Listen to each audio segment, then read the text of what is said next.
లో ఏదైనా గడ్డలాగా తగులుతూ ఉంటే, ఎస్పెషలీ గడ్డ బాగా గట్టిగా రాయిలాగా ఉండడం కానీ, పైన చర్మము డింపుల్స్ లాగా అవి చొట్టలు పడుతున్నట్టు చర్మము అలా వేరేగా అపియరెన్స్ ఆపోజిట్ బ్రెస్ట్తో పోలిస్తే కొంచెం వేరేగా ఉండడం కానీ, గడ్డ కదిల్చినప్పుడు చొట్టల్లాగా పడటం కానీ, కమల తోలు ఎలా ఉంటుందో ఇలా హోల్స్గా ఆ విధంగా స్కిన్ కొంచెం ఆ అపియరెన్స్ లో మారటం కానీ, నిపిల్ లోపలికి లాక్కున్నట్టు అయిపోవటం కానీ, నిపిల్ నుంచి బ్లడ్ స్టెయిన్ డిశ్చార్జ్ అంటే బ్లడ్ లాగా రక్తంలాగా రావటం కానీ, ఇట్లాంటి సిమ్టమ్స్ ఏమైనా ఉంటే నెగ్లెక్ట్ చేయకుండా ఇమ్మీడియట్ గా మెడికల్ అటెన్షన్ కి తీసుకువెళ్ళాలి.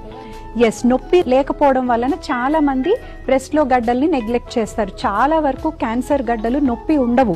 నొప్పి ఉంటే మోస్ట్ లైక్లీ ఇది బెనైన్ అయ్యే అవకాశం ఉంది. బట్ ఏదైనా నొప్పి ఉన్నా లేకపోయినా బ్రెస్ట్ లో గడ్డ అంటే డాక్టర్ దగ్గరికి వెళ్ళి చూపించుకుని సరైన పరీక్షలు చేయించుకుని అది ఏం గడ్డ, అది క్యాన్సర్ కాని గడ్డ, క్యాన్సర్ గడ్డ అనేది నిర్ధారణ చేసుకోవాల్సి ఉంటుంది.